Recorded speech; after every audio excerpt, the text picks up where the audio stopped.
Let's browse Reddit.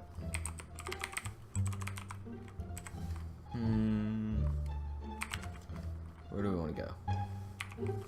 Let's go here. Well, that's a funny name for a Q&A thread.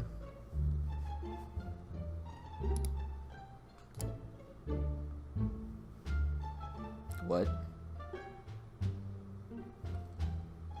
What?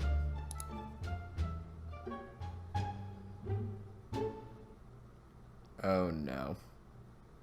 What's going on, guys? My name is Gregandcin, and Nintendo started banning modified 3DS consoles. On March 25th, 2017, users on the GBA temp forums found out that consoles were getting banned heavily across the board. All the consoles that were getting banned had the same error code attached to them whenever the user would try to use online services. So, what did these 3DSs have in common? Custom firmware.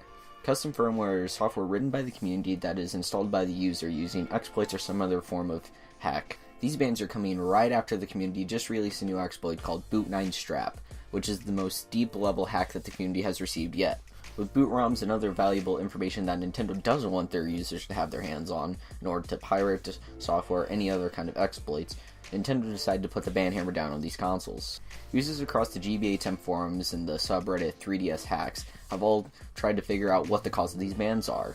The only similarity is that they've all had custom firmware and might have used other software. Now apparently, the bans can range back to consoles that haven't been turned on for months but have had custom firmware when logged in onto the Nintendo servers. It seems Nintendo has been collecting information on users who have logged in with custom firmware and have just waited.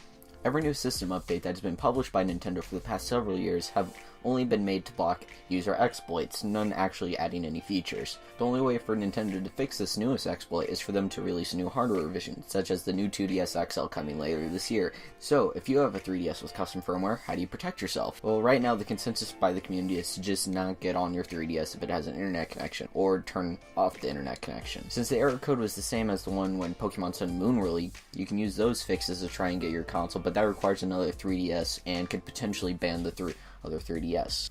Any new users who might want to try and hack their 3DS are recommended not to hack right now, as it could potentially ban their console since Nintendo is throwing down this ban hammer since the first time in, well, ever. I myself have a 3DS with custom firmware on it, and while I haven't been banned yet, I honestly think that I might be in the next coming weeks or months. Users who do have things like Pokemon and the Pokemon Bank are recommended to try and get them out as fast as possible if their console has been banned yet.